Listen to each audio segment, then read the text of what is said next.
Hey to the most amazing nurses. It is Dr. V here with Morning Infusion with Dr. V podcast, where we are intentional about teaching nurses how to work from anywhere around the world, making money and owning your own time, building profitable nurse coaching and consulting businesses. You will hear from amazing guests that have grown their companies and want to share insight into how you can do the same to change the face of healthcare as we know it. If you want to grow your businesses and leverage your knowledge as a nurse to grow wildly successful businesses at the top, instead of working your way to the top, head on over and join our Millionaire Nurse CEO group on Facebook, where you can ask questions and get updates on our live and virtual events to help you grow your businesses.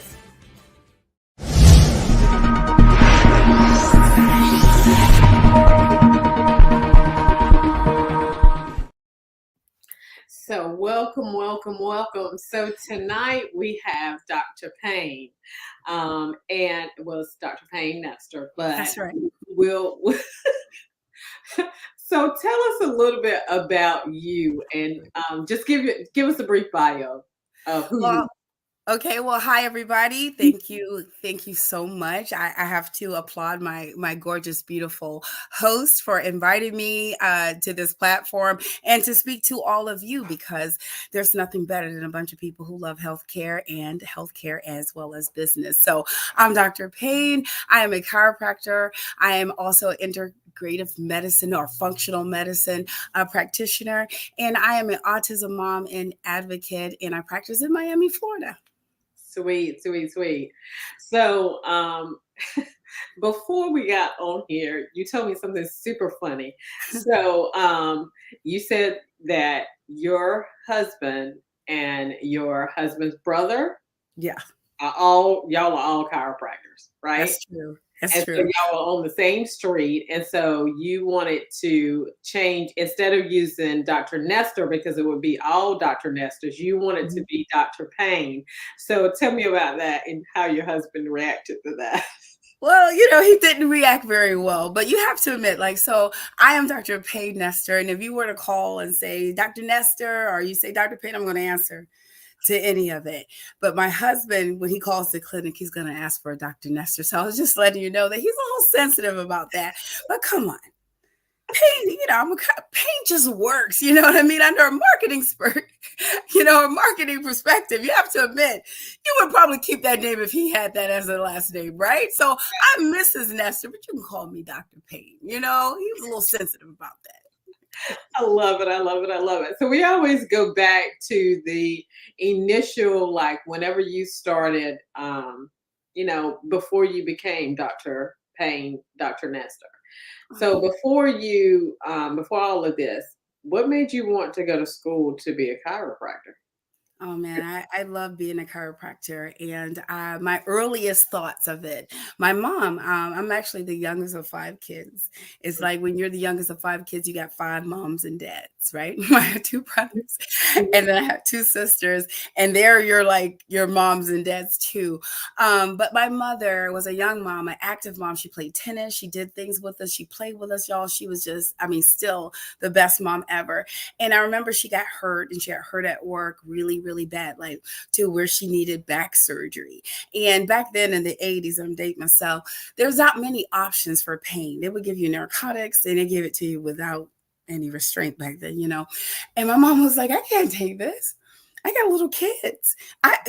And they were like, well, you do this, you do the surgery, or you go see one of those chiropractor people.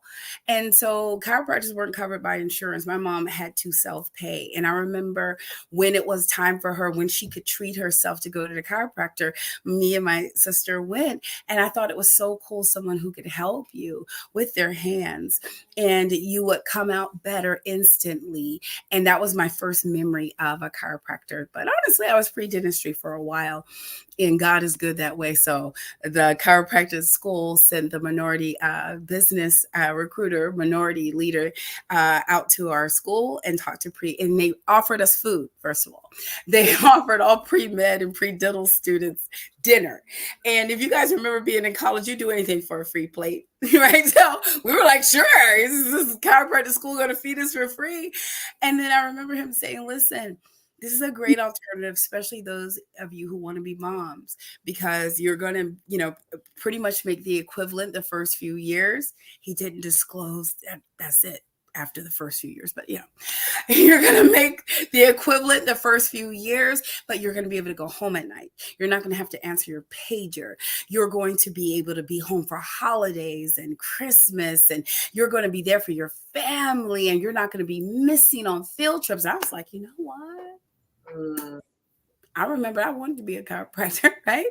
And so right then and there, that based off my original belief, I switched majors. It was right around, I was about to graduate anyway from undergrad. And I was studying for the MCAT, and I switched to go to chiropractic school.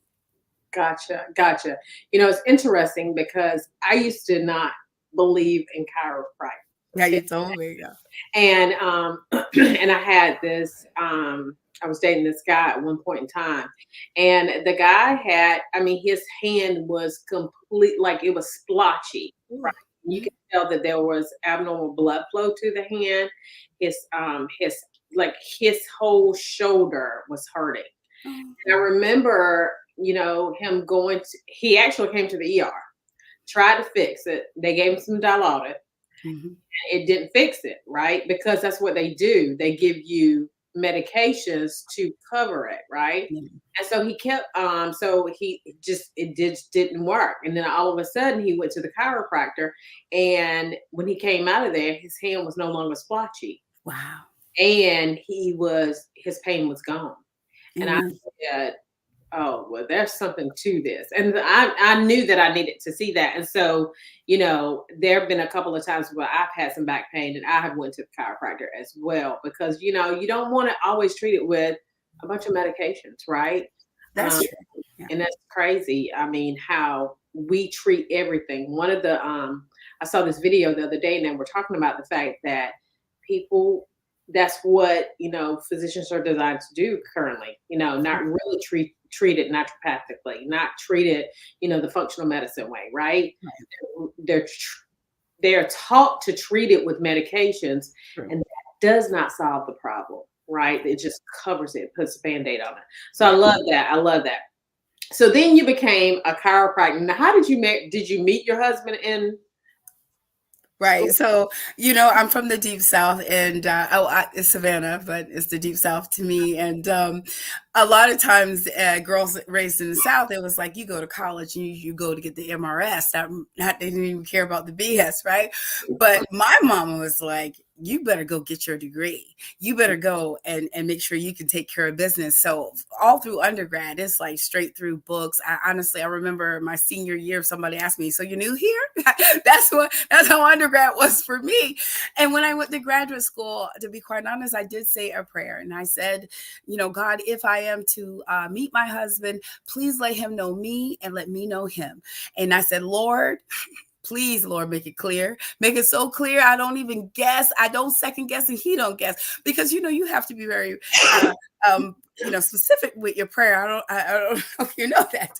So God got a humor about him, right?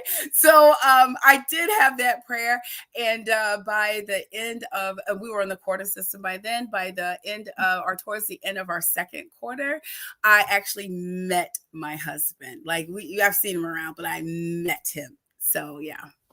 And we both were like head over heels, fire and desire, the corny stuff you hear about in songs and music.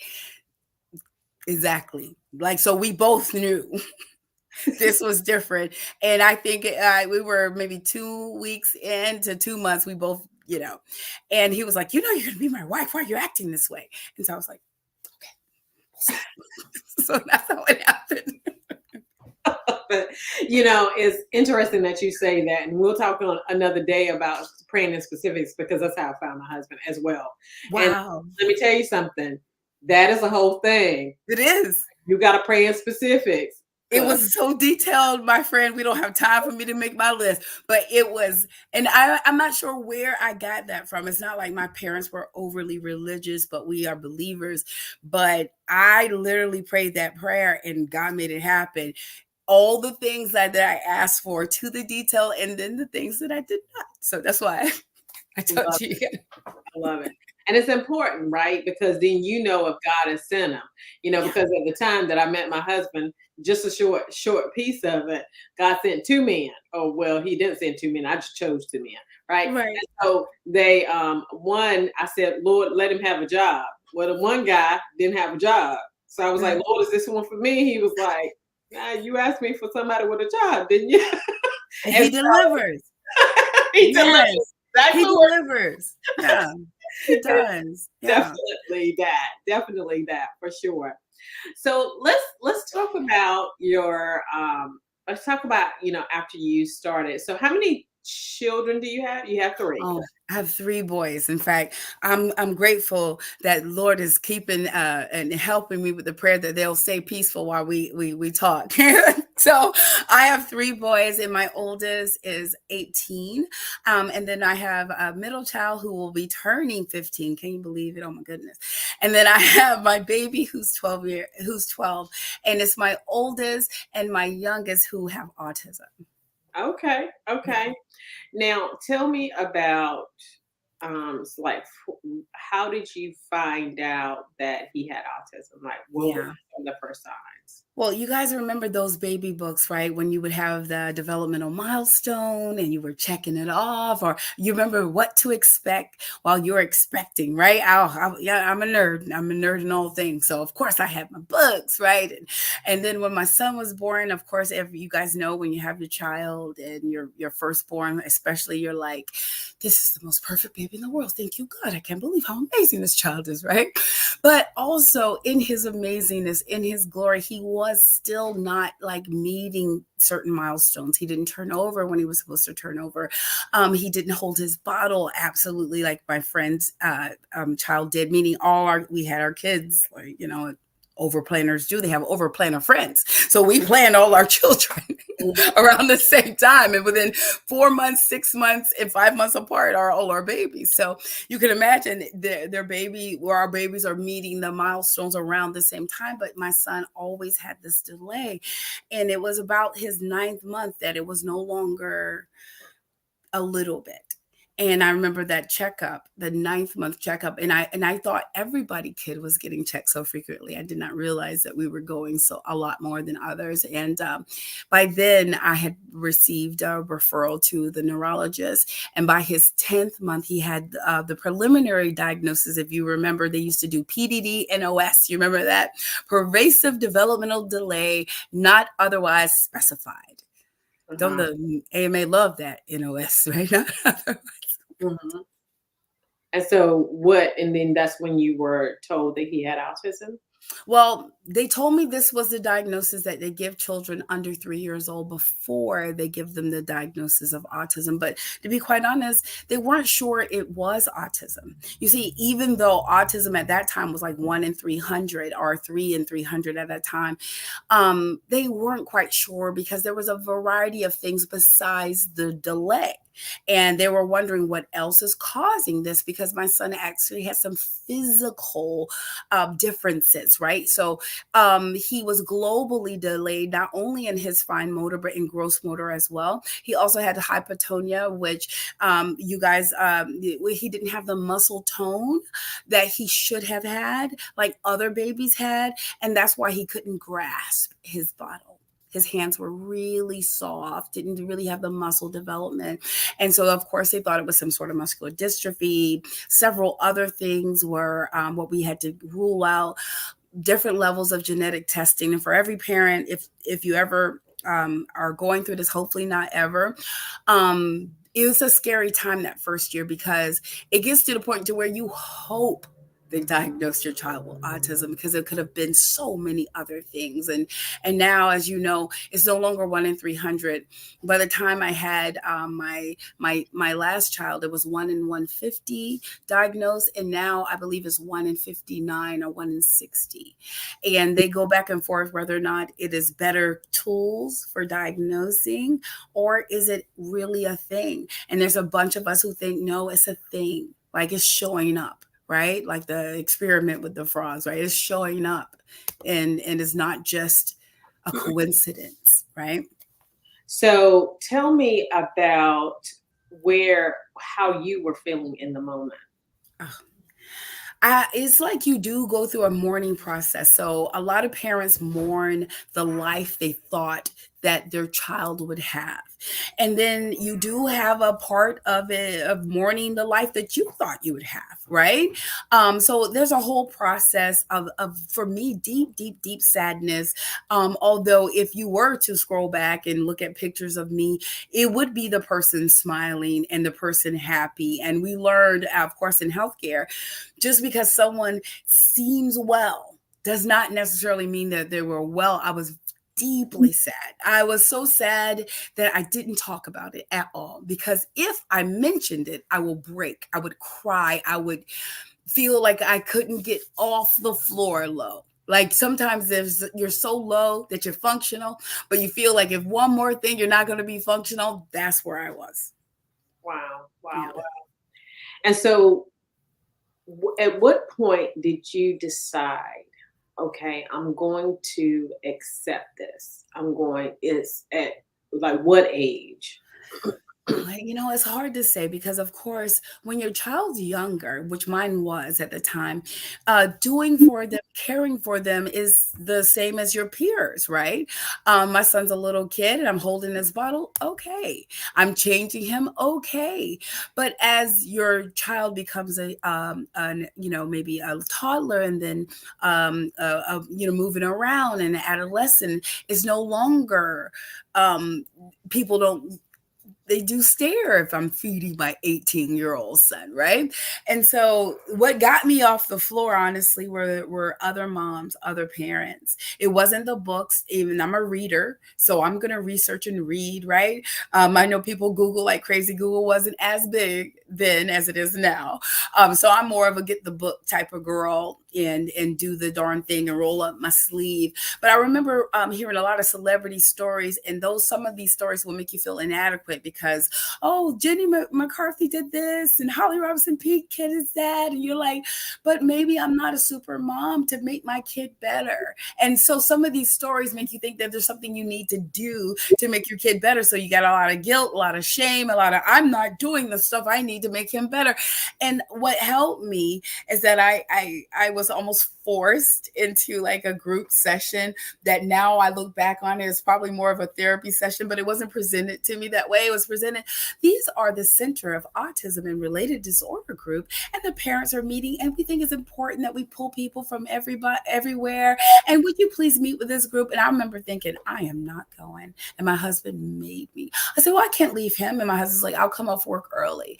And I didn't know why everybody wanted me to go to this group. And I guess they saw me white knuckling through life. I thought I was holding up pretty good.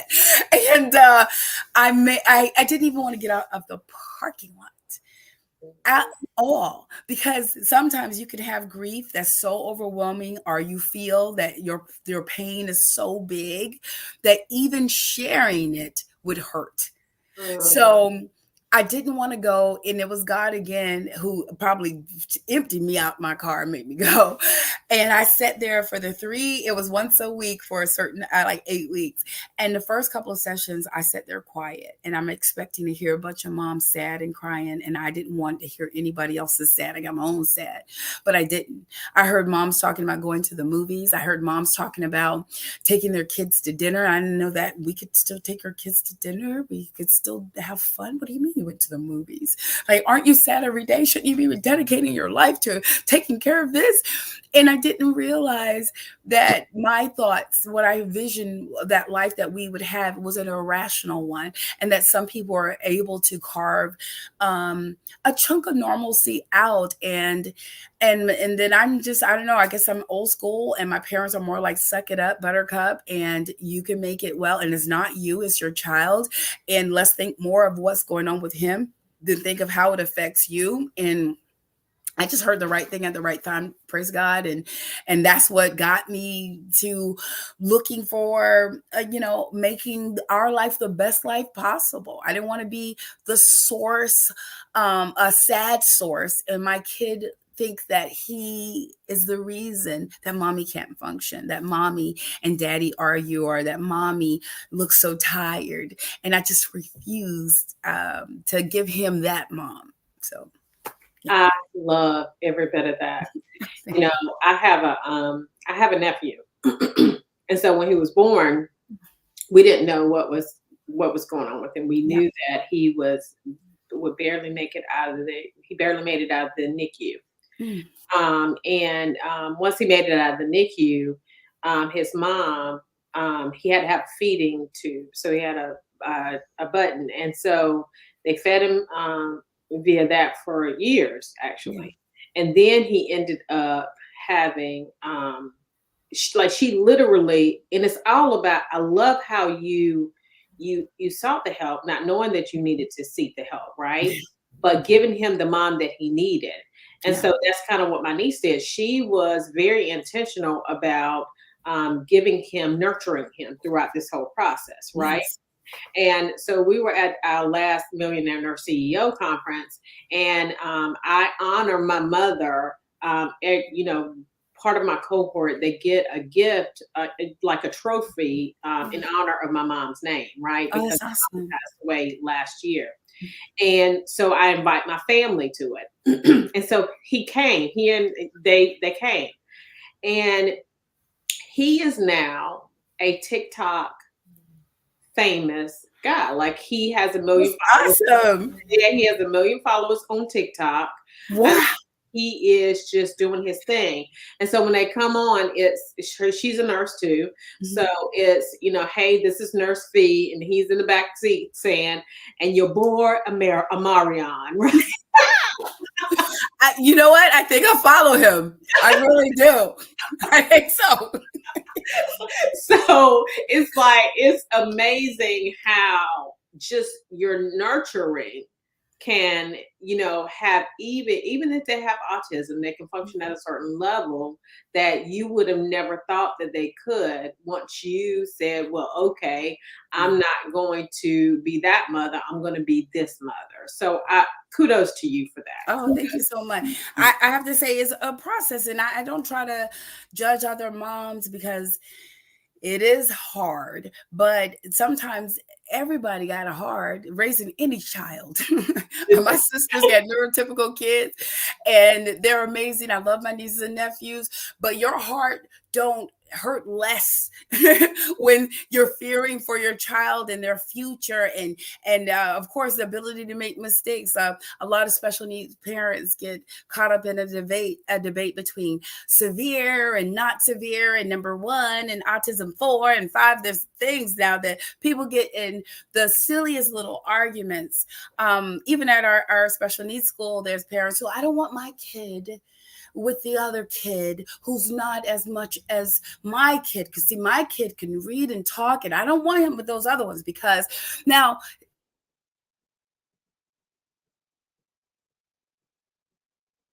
Dr. Nestor.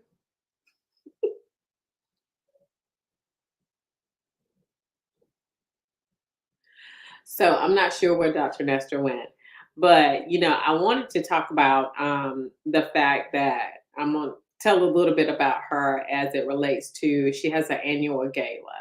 And in this annual gala, what she does is she has the ability, like they honor or they support autism as an autism charity. She's also a functional medicine doctor. So, functional medicine is where they try to find the root of the disease process instead of just treating it with medications and coming back with, these solutions that just put a band aid over things. And so, one of the things that you want to, you know, I feel like this is me after being in nursing for years and years and years and seeing those band-aids put over healthcare, over patients. Some things, you do need medications for, don't get me wrong. But when you, in addition to giving the medications, but also finding the root of the disease process, that's super, super important. And so those are the things that you want to do. Now, if you have not followed Dr. Payne Nestor, I encourage you to follow her. She is super energetic. She has a great spirit. She does have an autism charity that you can give to, that I think her and her husband puts on every year. So I encourage you to go and follow her and talk to her about how you can support her in this autism charity, because it is amazing.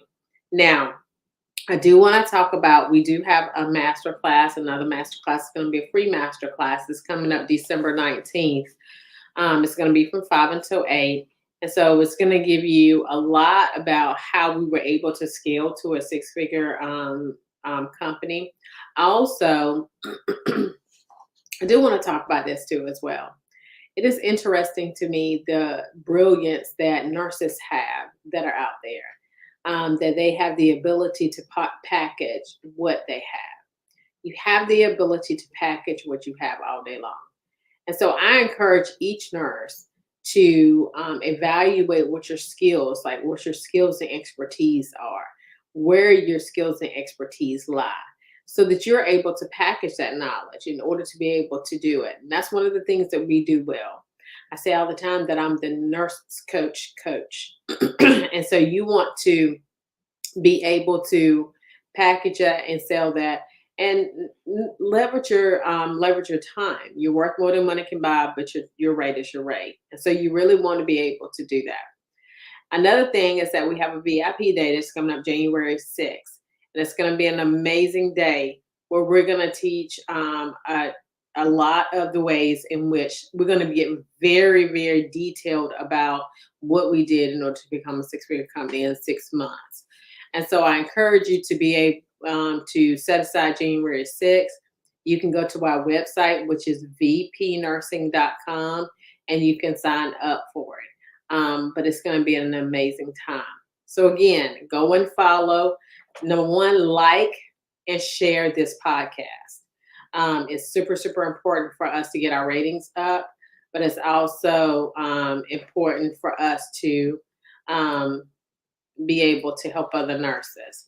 Hey, so while you were gone, I told them to go and follow you, and I started talking about your annual gala. So when is your annual gala? Okay, I'm so sorry. Say that one more time. When is your next annual gala coming? Oh, it's every November. So I think we're November the 5th this year, 2024.